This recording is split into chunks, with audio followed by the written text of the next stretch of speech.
Welcome to Plain Civics. Thank you for joining us. I'm Joe Ulery. And I'm Bobbi Fisher. Our goal is to break down how government works so you can make the government work for you. And Bobbi, we are ready for episode 42 and more from George Washington. George Washington's 110 Rules of Civility and Decent Behavior in Company and Conversation are a collection of etiquette guidelines that he copied by hand as a teenager around the age of 14 into a school notebook. The rules were not originally written by Washington. They were adapted from a set of French maxims created by Jesuit scholars in the late 1500s and later translated into English. Washington likely copied them as a handwriting exercise, but he took them seriously throughout his life. The rules emphasized respect, self-control, humility, honesty, and consideration for others, qualities that became associated with his leadership. In modernized language, we present this time Rules 6 through 10. Rule number 6, don't sleep when others are talking. 7, don't point at people. 8, when someone is reading or writing, don't look over their shoulder. 9, don't interrupt people who are speaking. And 10, speak only when it is your turn. We were playing games with friends in a lighthearted way. I cracked up last night because somebody started drumming their fingers on the table. And I thought, oh, no, that was in 1 through 5. No drumming, and except when appropriate. So I'm keeping mental note of these and trying to apply them. We usually don't put a little housekeeping at the top of Plain Civics, but this one is worth breaking the format. Midterm elections historically draw fewer voters than presidential elections, which makes every person who shows up to cast his or her ballot for a midterm this fall that much more important. And showing up starts well before Election Day. So, Bobbi, there's something we want everyone listening to check right now. Right. The fall midterm election, it's on November 3rd. Most state primaries are over. There's still just a couple left to go. But in Indiana, we're done. With this in mind, being registered to vote is the first thing you need to do if you plan to vote. If you haven't voted in a while, if you've moved since the last time you voted, even if it was since the primary and you voted then, if you moved since then, you need to update your voter registration with your state. 43 states offer online voter registration, including Indiana. Every state has its own guidelines and dates. Bear in mind that some states have a voter registration deadline, and some offer same-day registration. We have posted the specific list of states and their deadlines on our Plain Civics Facebook page. If you aren't sure if you're registered or if you're not sure if it's up to date, check your state's online voter registration website, or if that's not available, call your county clerk. We need our citizens to be informed voters and to exercise this very important right on November 3rd and in every future election day. And now our feature presentation. So the title of this episode is Why is Real History So Important? This isn't one of the topics I suggested we would be pursuing next, but sometimes you have to go where your inspiration leads.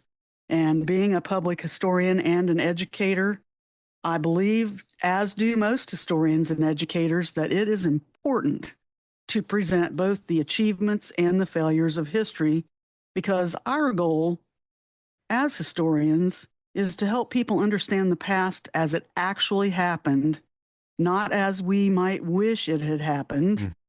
I don't know about our listeners, but I live in reality, not fantasy. History isn't supposed to comfort us. Right. And it would be fantastic if every historical event or historical person was positive and inspiring. That's just not reality. As some events have been horrific, think of 9/11, the Holocaust. Yes, there are some positive stories that came out of those, but they were horrific events that caused thousands of deaths. And it's our duty to remember those things as they happen, just if nothing else, just to honor the memories of the innocent people who died in some of these things.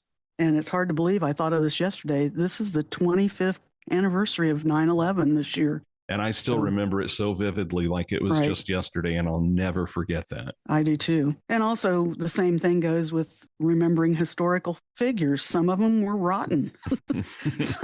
And I thought of For example, Benedict Arnold, who most people know from Revolutionary War history, who actually was from Connecticut, and he joined the Continental Army, was commissioned a captain in March of 1775, which was when it was militia. You know, the militias were, they thought there was an imminent war possibly coming, so they formed the Continental Army. And this was actually before the battles of Lexington and Concord. It was like a month before that he became a captain. He became one of Washington's best generals. He won several important battles, forced the British surrender of Fort Ticonderoga in northern New York. He was promoted to major general, but his wife died in 1775. And even though he wins those battles and so forth and is given commendations for all that, and he was also wounded a couple of times in a couple of those battles, he kept getting passed over for higher promotions. And then, because he was single again, he became enamored with this young girl from one of the colonies, I think Pennsylvania maybe, who was a loyalist. And she was putting things in his ear, and he was becoming more and more bitter because he wasn't advancing anymore in the Army. And then he plotted to give up West Point, which was a military post, wasn't the academy then. He was plotting to, and giving secrets away to the British. Plot was revealed. He tried to run away because he was going to be court-martialed and brought up on treason charges. But he gave himself over to the British Army and said, hey, I want to become part of the British Army. And he was. He was commissioned as a brigadier general and fought for the British the rest of the war. So that is treason and traitor with capital T's. Yeah. But the point is, yes, he was a successful American commander, but then he turns a redcoat. So, and we could have easily not ended up defeating England had he been successful in some of his ruses that, you know, or secrets that he shared. I mean, It could have easily turned out the other way. And again, is a perfect example of how history remembers people and their actions in the moment. And that doesn't matter if that was 250 years ago or in 2026. Before my time, just a couple of years. But the 50s and Joseph McCarthy, who was a respected senator from Wisconsin until he pulled what he did with his Red Scare tactics and anti-communist campaign. They had like these big Senate hearings, and he made wild accusations without proof against many military and people from the entertainment industry, and ruined many a career because of these. Because even though what he was spewing wasn't true, it took a while to get through all this, and it ruined their careers. But after numerous Senate hearings were held, and they were like one of the first times to be televised because television was fairly new at the time. But people could just see how crazy and embarrassing some of this stuff was. And I remember there was at the Army hearings, which were the most famous, one of the former Army people said, "Sir, have you no decency?" I want to say, Mr. Welch, that it has been labeled long before he became a member, as early as 1944.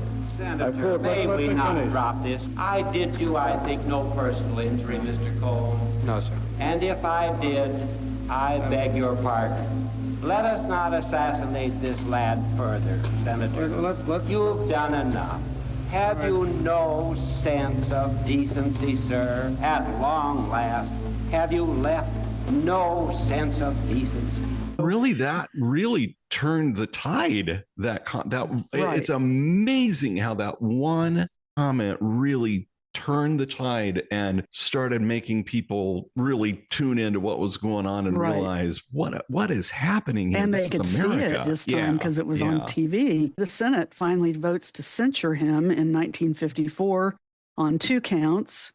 There were more than 2 counts, but they centered on 2 counts. But the vote was 67 to 22, which was a major embarrassment then for him, and a rare rebuke by the Senate. McCarthy ends up serving 3 more years, but he was basically from that point on, if you read about him, what we would call a pariah, which, means he was outcast.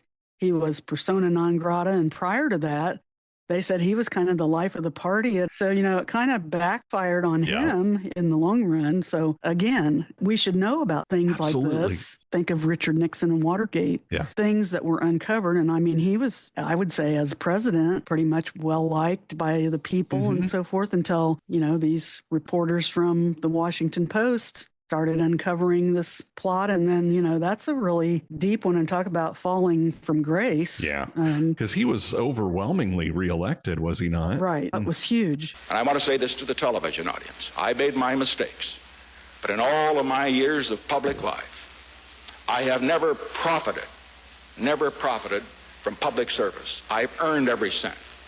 And in all of my years of public life, I have never obstructed justice. And I think, too, that I can say that in my years of public life, that I welcome this kind of examination, because people have got to know whether or not their president is a crook. Well, I'm not a crook. I've earned everything I've got. And then we had the phrase that keeps coming up all the time, but the drip of information that came out. And also that was a time that we learned that sometimes the crime isn't as bad as the cover-up. Therefore, I shall resign the presidency effective at noon tomorrow. Vice President Ford will be sworn in as president at that hour. The point is, we need to know, more than even know, understand how some of these events happen. Prevent repeating the same mistakes. Right, which takes us into the civics part, because Congress then has to deal with, how do we deal with some of these, like after Nixon, Congress, they wrote some laws that were to prevent some of the things from happening. We're constantly evolving, and new things happen. People try new things to skirt the system. And that's the good thing about our founding fathers, is they put mechanisms into place to help us deal with these things. So hopefully 250 is not our last year. Hopefully there's another 250, and that mechanism will help us get there. We need a balanced view, because, as we just said, it helps people make better decisions in the present and in the future. With that in mind, we should expect and demand see exhibits and their labels present the true story of what the exhibit represents, whether it's good or bad. When studying history, we should expect the narrative to be true and include all parts of the story, because that is what history is. The story. Think of the word itself. Right. Is story. Yeah. It's the story of what happened. So just like in our daily lives, where we have ups and downs, or positives and negatives, joyous events and tragedies, embarrassments and celebrations, so does our nation's history, because it was performed and experienced by humans just like us. I used to use that in my 8th grade class. I had the old Time Life video called Presidential Bloopers. It only went up through, I think George H.W. Bush may have been the last president to be covered in it. And it wasn't just presidents. There were also people who ran for president, like Dole, who had an embarrassing moment where he fell off a stage and then maybe it went to George. I don't remember how far it went, but it showed them tripping on stairs and falling off of stages, and humanizing them. And I remember one of George H.W. Bush. He had several word blunders that he did as he was speaking at events. As did his son.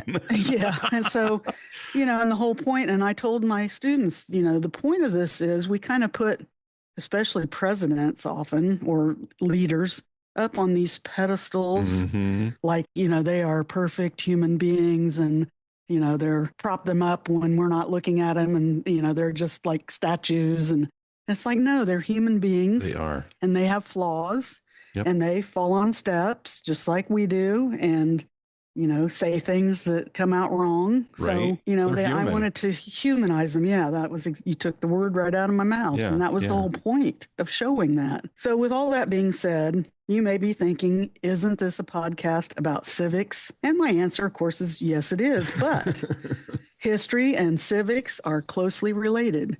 History tells us what happened and how we got here.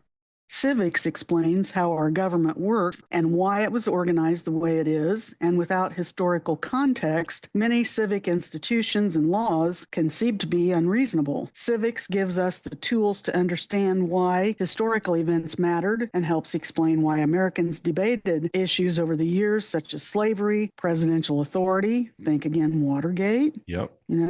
states' rights, Civil War, voting rights, freedom of speech, and I could list So many other issues throughout history. By understanding civics, we understand how we can use the tools of governance and civics, such as voting and our voices, to push for changes in laws. By understanding events of the past, we can better understand why people before us fought so hard for certain rights and why facts are important in understanding the past, even if some of the facts may be embarrassing or painful. As Eleanor Roosevelt said, quote, "It is essential above all that in making history, we do not forget to learn by history, to see our mistakes as well as our successes," end quote.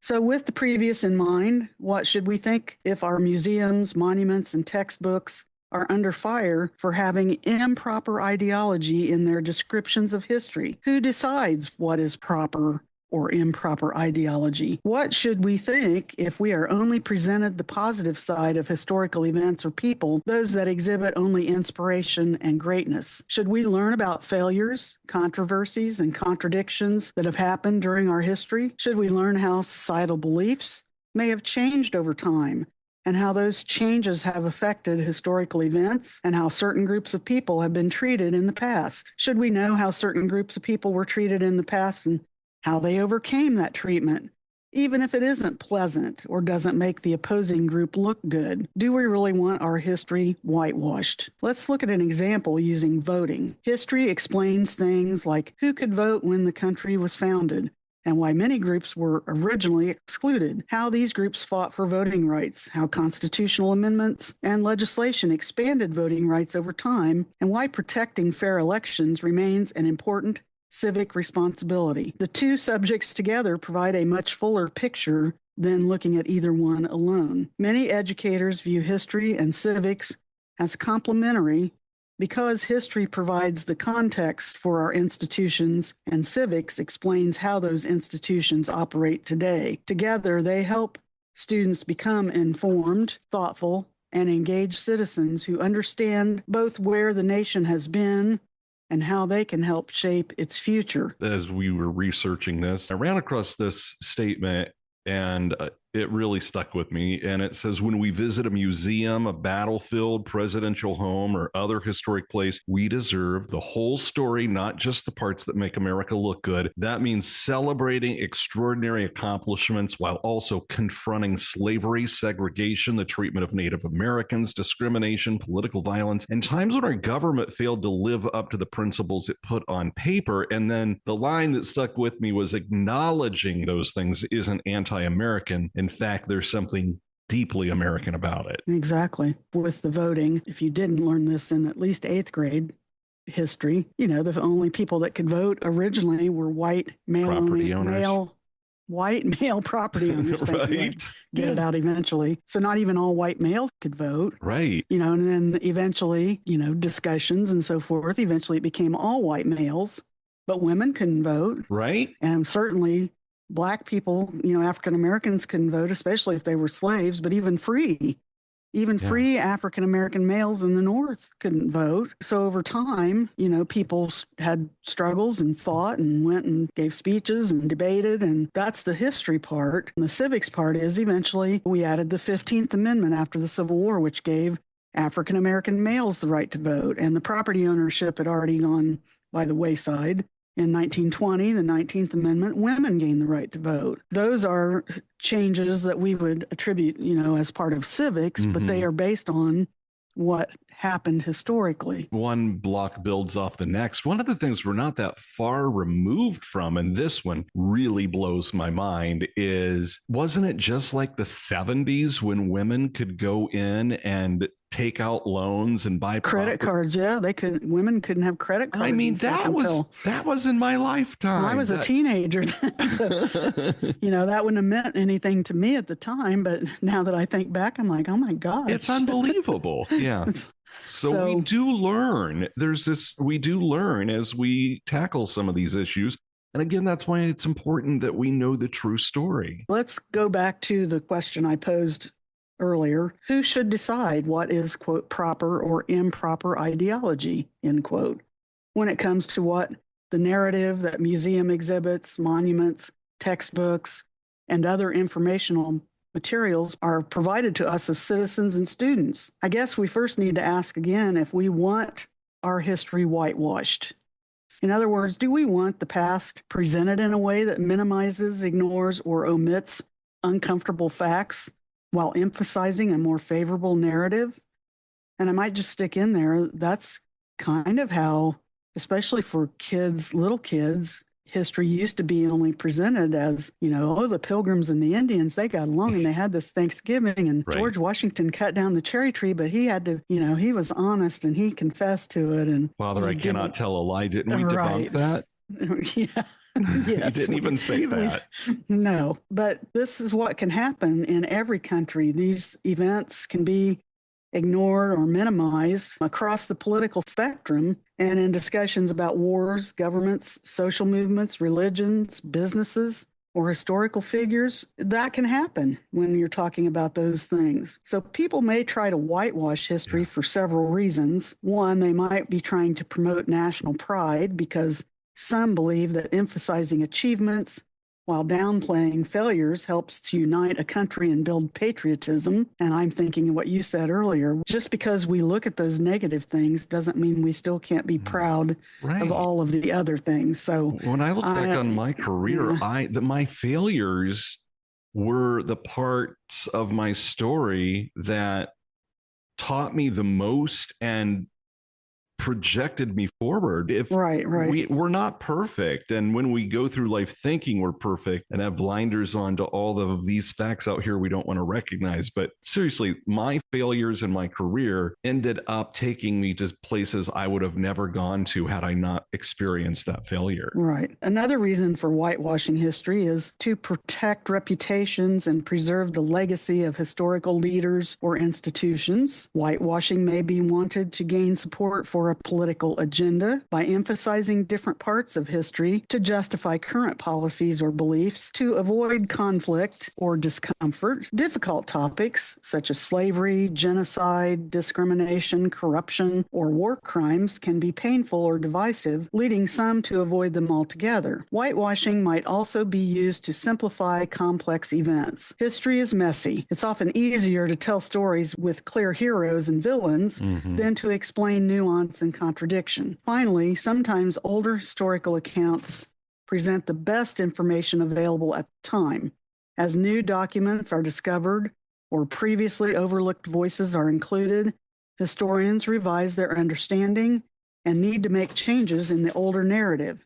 And that's not whitewashing, that's revising. With these factors in mind, now let us present who should decide what is proper ideology to present when it comes to history. There is no single person or group that should decide the historical narrative presented in museums, monuments, or textbooks. In a democratic society, the strongest approach is one that involves professional expertise, public accountability, and ongoing review, rather than allowing any one political party, government official, or interest group to control the story. Here's how the responsibility is generally shared. First, historians and scholars should research and interpret the evidence using their established historical methods. They compare primary sources, evaluate competing accounts, and revise conclusions when new evidence emerges. Next, museum professionals and public historians should design exhibits that accurately reflect the best available scholarship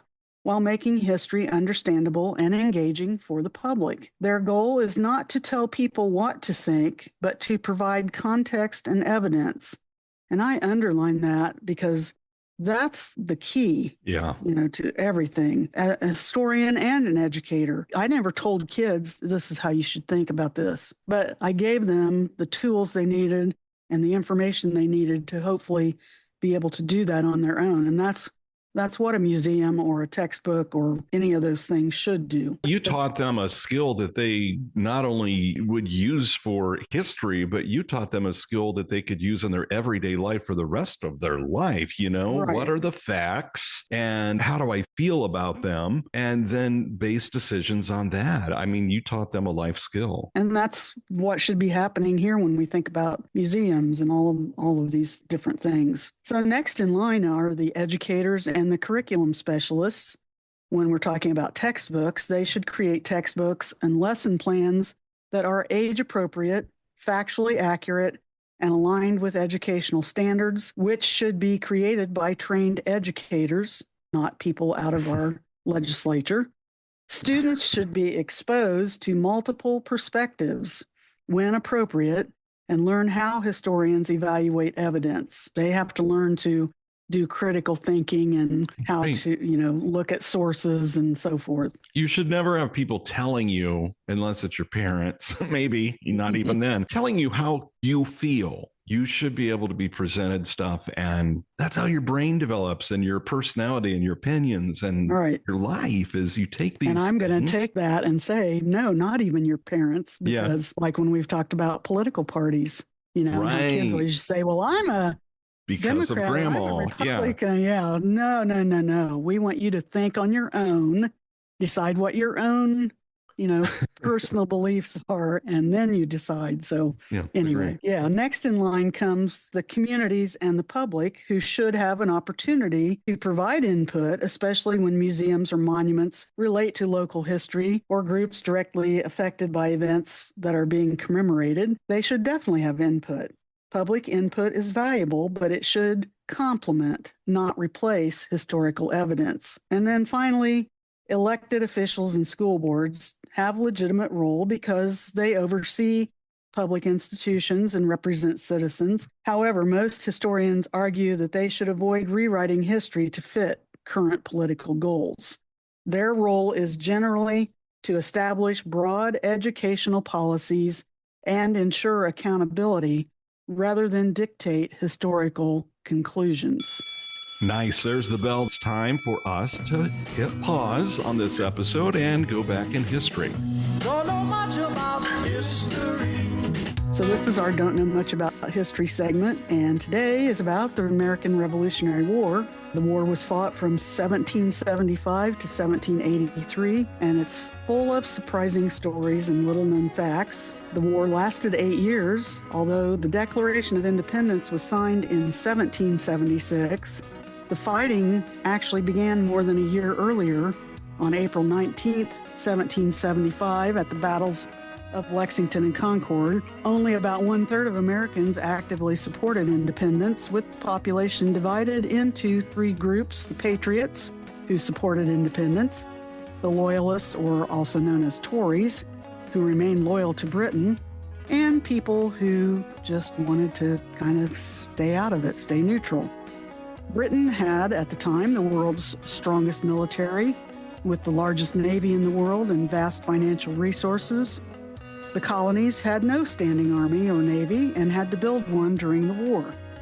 George Washington lost more battles than he won, but his greatest strength was keeping the Continental Army together despite the defeats. Britain hired about 30,000 German soldiers known as Hessians from several German states to help them fight the war in America. France became America's most important ally, providing money, soldiers, including the Marquis de Lafayette, also weapons and ships. In fact, the French naval support at Yorktown, which is considered the final major battle of the Revolution in October of 1781, was crucial to the American victory, and we wouldn't have won it without the French warships that were there. Women played important roles. They ran farms and businesses, while men fought the war. They served as nurses and cooks, carrying supplies and intelligence, and some even fought disguised as men. There are stories out there of women who cut their hair and dressed up like men to be in the war. Wow. Same thing with some younger guys. Diseases such as smallpox, dysentery, and typhus killed more soldiers than combat, and that's actually true in the Civil War as well. Modern medicine hadn't been discovered yet. Because of this, one of Washington's most important decisions was requiring much of the Continental Army to be inoculated against smallpox, which greatly reduced outbreaks among his troops. Although the fighting largely ended after Yorktown in October of 1781, peace was not official until the Treaty of Paris was signed on September 3rd, 1783. All right. Thank you for that history lesson, Bobbi. Let's jump back into today's episode. All right. So shared responsibility of the historical narrative matters because if any one group has complete control, problems can arise. If politicians control history, they may be tempted to emphasize stories that support their policies or downplay uncomfortable facts. If activists alone control the narrative, they may focus heavily on particular causes while overlooking broader historical context. If experts, such as the historians and educators, work without transparency or public engagement, museums and schools can lose public trust. So a healthy system balances these perspectives while keeping historical evidence at the center. And you have that underlined and in bold. So that's Exactly. a very important point.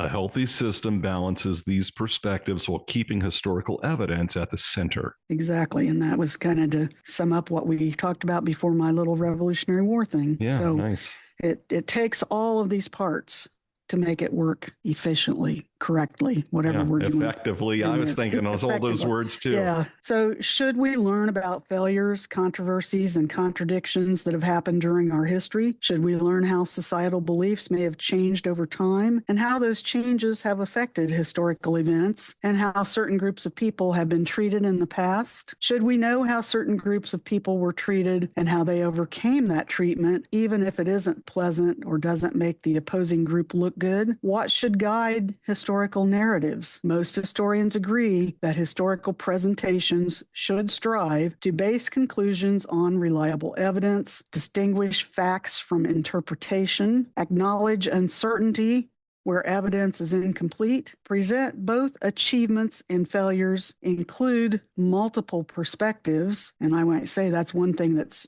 changed a lot over the last, I would say, 30 years, especially because now we, particularly need to bring in people who did experience events differently. For example, slaves and slave owners, or African-American people in the civil rights movement and how they were treated prior to those events. They see things differently because they lived it. They see it differently than like white people. And that's especially important as those folks die off because you're getting a firsthand account of what it was really like. And that's why I think those oral histories of slavery and the Holocaust, are so important because the farther out on the history line we get from them, those folks start to die off and we don't get to hear their true experiences. That's true. And Holocaust was another thing. I was also going to mention Native Americans. In the past, a lot of times those perspectives were left out. Yes. Now, I'm not so sure that it was always intentional or just the fact that because a lot of primary sources from those groups weren't available yet. I mean, they kind of kept them maybe to themselves more. They weren't as prominently available as, say, the white person narrative. I'll just put it that way. But you're right. I mean, there are very few Holocaust survivors left, just like there are very few World War II veterans.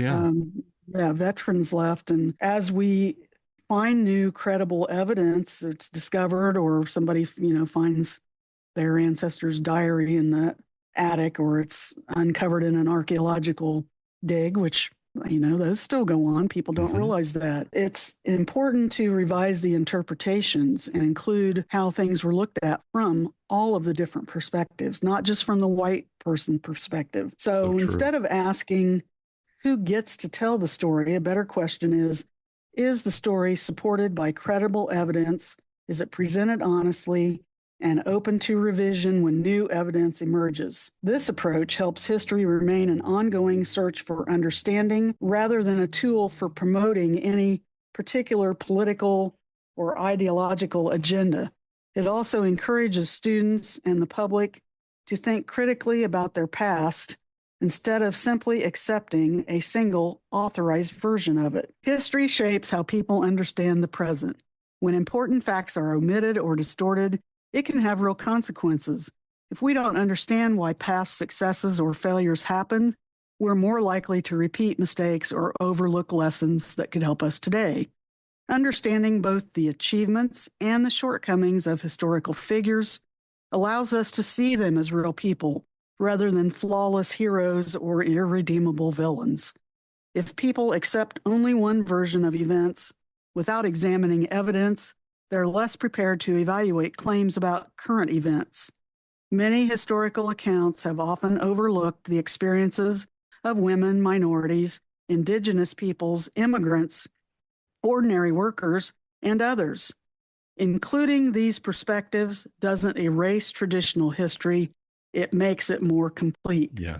It's kind of what you said way back at the beginning, the fact that you said you looked up that information. So, historical narratives influence debates about education, voting rights, foreign policy, economics, and even civil rights. If those narratives are inaccurate, decisions based on them may also be flawed. We should point out there is also an opposite problem to whitewashing history, and it's known as blackwashing history.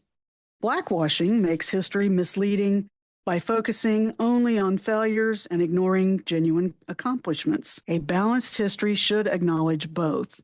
An example of blackwashing uses the fact that the United States was founded on ideals of liberty and equality while also permitting slavery.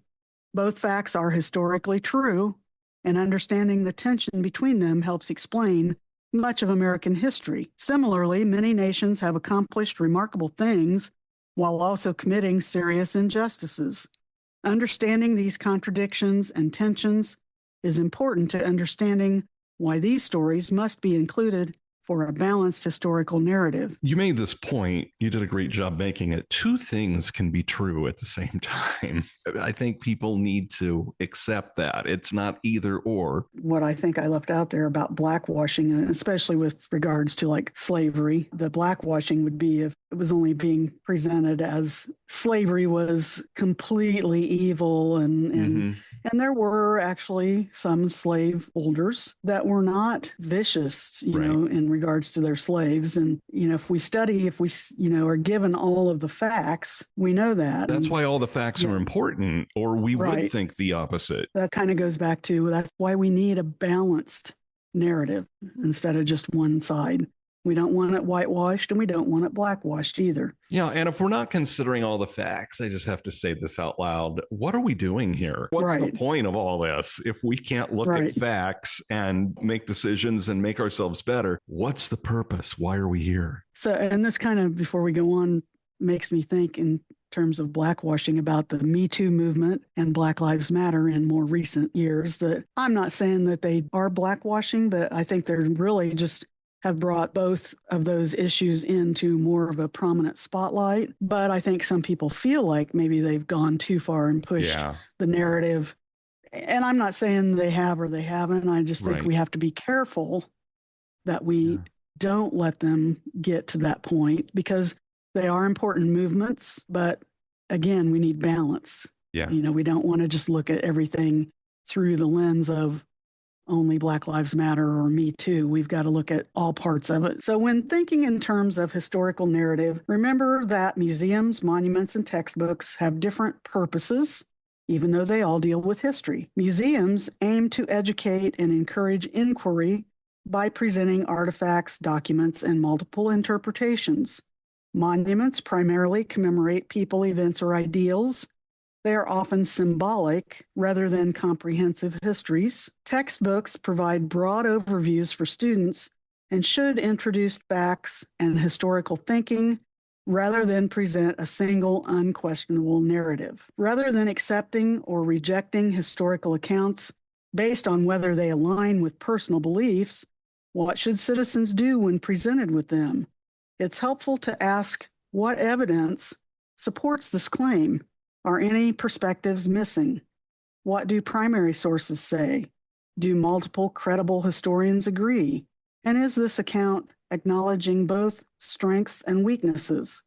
A healthy society doesn't require its history to be flattering. It requires its history to be as accurate and complete as possible.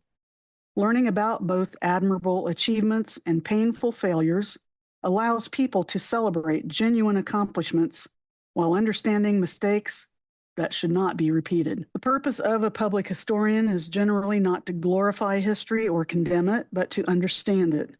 A balanced historical account gives people a more accurate foundation for learning, discussion, and responsible citizenship. Many public historians argue that acknowledging a nation's mistakes does not require rejecting pride in its accomplishments. A mature form of patriotism can recognize both America's remarkable achievements, such as representative government, constitutional protections, scientific innovation, and expanded civil rights, as well as America's failures, such as slavery, segregation, discrimination, periods when constitutional ideals were not fully applied, as well as historical figures who were villains. Understanding both makes it easier to appreciate the country's progress while recognizing that improvements have often required hard work and civic engagement. In a democratic society, citizens make decisions about elections, public policy, and civic life. Those decisions are stronger when they're based on an accurate understanding of the past rather than myths or incomplete stories. Knowing how previous generations address challenges helps citizens evaluate today's issues more thoughtfully. And I would just reiterate again what we said at the beginning. This is a good place to say, check to make sure now, before we get to the fall, that you're registered at your current address and that everything, you have all your ducks in a row. So when election day comes, you can go and exercise your right. And again, remember, midterm turnout can sometimes be low. So it's important for you to show up and do your responsibility as a citizen. So with that, Bobbi, it is time for the pop quiz. Bueller. Last episode's question was, what is the name of the Speaker of the House of Representatives right now? And if you said Mike Johnson, you are correct. From Louisiana. Louisiana. All right, so this episode's question. There are 4 amendments to the Constitution about requirements for voting, and the question is to describe one of them. That is not, don't give us the number of the amendment, but what is the requirement or characteristic about voting that it's telling about. 4 different times in our history, Congress has added an amendment that's had something to do with voting characteristics. Off topic, the other day I saw a question that I thought, oh, I only know this because of Bobby Fischer. And it was, how many amendments are there? And I knew it was 27. So see, Very good. I love that even though, you know, in 8th grade I had you, I love that we're still learning from each other to this very day. And the deeper we get into this podcast, the more I love doing it and the prouder I get of doing it. Before we go, we have one small favor to ask, because this podcast is growing and we appreciate that. We know we have listeners all around the world. And if you enjoy Plain Civics, take a minute to rate the podcast wherever you listen. It's so important.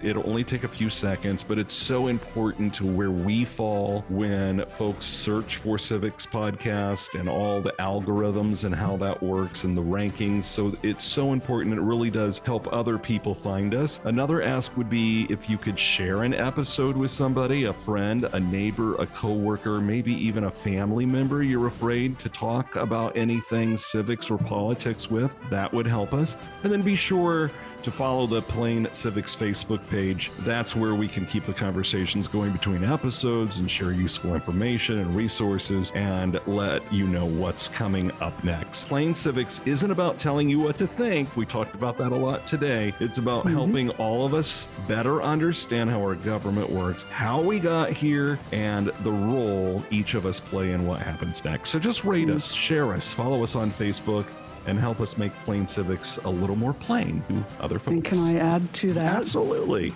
I would love, again, we've asked many times, if there's a topic that you're dying to know about or want clarification about, or we've said something that take issue with or whatever, which that did happen once, and we tried to make a concerted effort to be cognizant of it, please tell us. Either email us or put it on our Facebook page. However you want to, whatever is easiest. But that helps us be aware. And also back to, you said you knew 27 amendments. I ran into a former student in Starbucks the other day here in town, Philip Stevenson, I'll tell his name, who is now an attorney with his father's practice. But first he didn't know who I was because I had curly hair back then and now I don't. But I said, you don't know who I am, do you?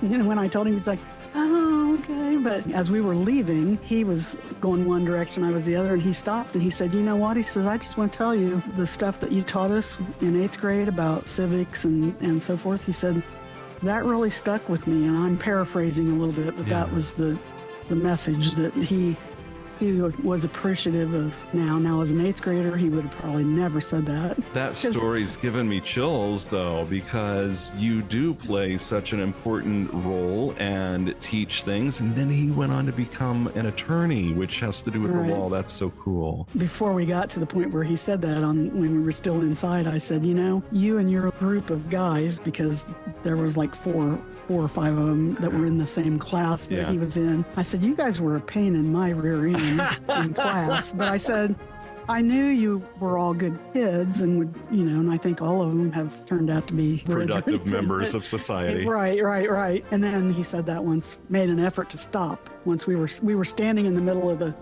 driveway and he said that to me. So I love that. And that has to be one of the most, I would think, rewarding parts of being an educator, is to know not only that you had an impact, but to hear it back from your students. We talked about oral histories today and hearing from people that actually experienced it, and to hear from one of your students the impact that you had on their life. That's so cool. Sadly, of course, I taught middle school most of my career. Middle school teachers, the students that they have, are not appreciative for the most part at the time. When you're an elementary teacher, like at Christmas, you get all these gifts from the kids and they hug you. High school teachers, they get chosen as like the pillars and all that. But middle school teachers, like I'd go home and have like maybe homemade pin that somebody made stick on my lapel at Christmas. Maybe one, maybe nothing. And all these elementary friends would have like paper boxes full of goodies and stuff. It's like, because middle school kids just, that's not cool for them too. It's not. And at middle school, I remember it so well. We're at that age where we're really just trying to figure out where we fit in life. And it's such an awkward, clumsy time in life. So to hear it as an adult, how meaningful. That's special.